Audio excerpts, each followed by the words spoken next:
High, তো আমি আবারও একটা ব্লগ নিয়ে চলে এসেছি। তো তোমাদেরকে আগে একটা ভিডিওতে আমি বলেছিলাম যে মার অনেকগুলো টেস্ট করাতে হয়েছে, মানে হচ্ছে, তো অনেকে ধরাও পড়েছে, ডাক্তার দেখাবো। তো সেরকমই আজকে আমরা যাচ্ছি ডাক্তার দেখাতে। তো কি বলে, তো অপারেশন তো করতে হবে, এটা তো তোমরা জানোই, বলেওছিলাম আগের ভিডিওতে। তো সেই অপারেশনের ডেট ফেট নেবো। তো আজকে সেই কারণেই আমাদের যাওয়া, আমরা আনন্দলোকে যাচ্ছি। তো কি বলে তোমাদের সব ইনফরমেশন দেবো, যাতে কারো সমস্যা না হয়। মানে হয়তো অনেকের এরকম প্রবলেম হতে পারে, যে প্রবলেমগুলো আমার মার হচ্ছে, কি প্রবলেম হয়েছে, আদেও কোনো প্রবলেম হয়েছে কিনা, সেগুলো তোমাদের কাছে শেয়ার করবো। তো তোমরা ভিডিওটা দেখতে থাকো, তোমরা অনেক ইনফরমেশন এর থেকে জানতে পারবে। আমি মাকে নিয়ে বেরিয়ে পড়লাম। অন্যদিন আমার বর যায়, আর সেদিনকে আমি গেছিলাম। আর সেদিনকে ছিল প্রচণ্ড বৃষ্টি, রাস্তায় জল জমে গেছিলো। কোনো রকমভাবে পৌঁছে গেলাম। আর আমার জায়গাটা চেনা ছিল না, মাই নিয়ে গেছিলো। কারণ আমার মা অনেকবার গেছে আমার বরের সঙ্গে, আর আমি ফার্স্ট টাইম। কারণ আমার পক্ষে বাচ্চা রেখে যাওয়ার অস্ত সম্ভব হচ্ছিল না। যাই হোক, যাওয়ার পর এটাকে আমি হসপিটাল থেকে মন্দিরটাই বেশি লেগেছে। কারণ এত পরিমাণে ঠাকুর ছিল, আর ঠাকুর দিয়ে এতভাবে সাজানো ছিল, তাই জন্যই আমার কাছে এটা মন্দির লেগেছে। আর বলো, যেখানে মানুষ সেবা নিতে হয় সেটা তো একরকম মন্দিরই, তাই না? তবে এখানে ঢোকার মুখে কিন্তু জুতো কিন্তু খুলেই ঢুকতে হয়, সব জায়গার মতো নয়। আর জুতো খোলার জন্য 2 টাকা করে নেয়।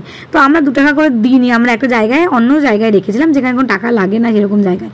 যাই হোক, ডাক্তার দেখালাম। ডাক্তার তো ডেট দিয়ে দিয়েছে, কবে অপারেশন হবে কি বৃত্তান্ত সবই বলে দিয়েছে। তবে তোমাদেরকে একটা জিনিস বলে রাখি, এখানে কিন্তু স্বাস্থ্যসাথী কার্ড অ্যালাউ আছে। আমার মায়ের কিন্তু অপারেশনটা স্বাস্থ্যসাথী কার্ডেই হবে।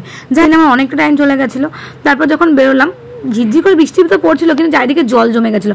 দেখো, মনে হচ্ছে কি আমরা সমুদ্রের উপরে যাচ্ছি। তোমাদের দীঘায় যেতে লাগবে না, তোমরা একটু বৃষ্টি পড়লে কলকাতা চলে এসো, দীঘার স্বাদ তোমরা পেয়েই যাবে, ঠিক আমাদের মতো। আমরা চলে এসেছি আনন্দলোক হসপিটাল থেকে। তো হসপিটালে আমাদের কি বললো সেটা তোমাদেরকে বলি। আমি ভালোভাবে দেখলো, আমরা ডাক্তার চেঞ্জ করেছি।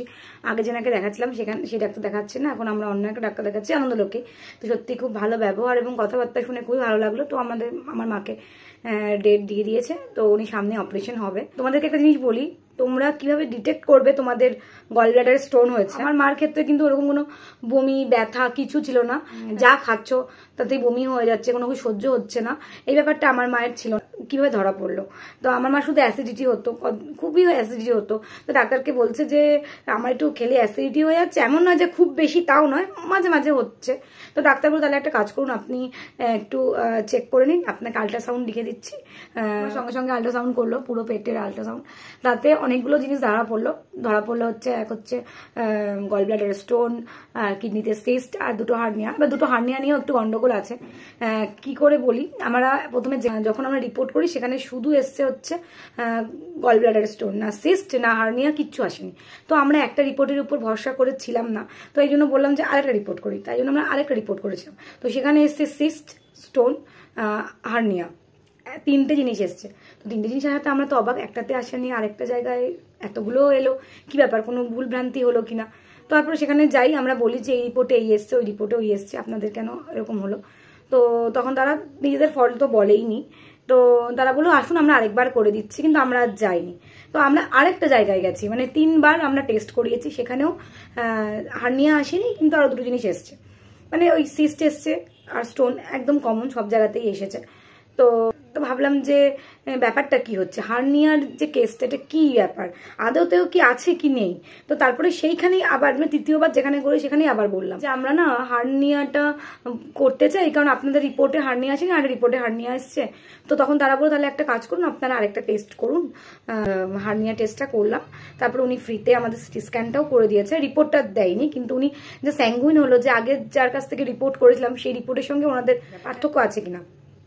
ওখানে যেমন ওরা এক দেখাতে বলে দিয়েছে, এখানে বলেনি, এখানে আমাকে আলাদা করে পেমেন্ট করতে হয়েছে। কিন্তু এখানে কি হয়েছে, ভালো করে উনি আরো টেস্টটা করলো, সিটি স্ক্যানটা করালো নিজে থেকে। এটা আমাদের ক্ষেত্রে খুব ভালো হয়েছে, মানে প্রপার ধরার জন্য যে হ্যাঁ হার্নিয়াটা পারফেক্ট আছে কিনা। হ্যাঁ হার্নিয়াটা আছে। একটা দেখে বললো যে অপারেশন করার দরকার নেই, যদি আমরা অপারেশন করতে গিয়ে দেখি হার্নিয়াতে কোনো সমস্যা হচ্ছে, ওই জায়গাতে কোনো সমস্যা হচ্ছে, তাহলে আমরা হার্নিয়ার অপারেশনটা করে দেবো।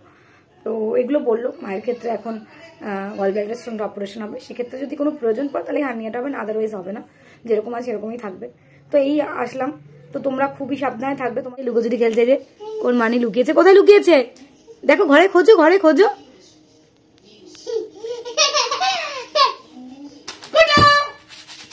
এই তো খেলবে কি, আমার কাছে এই সার্ফের প্যাকেট এটা নিয়েছিল, এটাই এখন ধরেছে।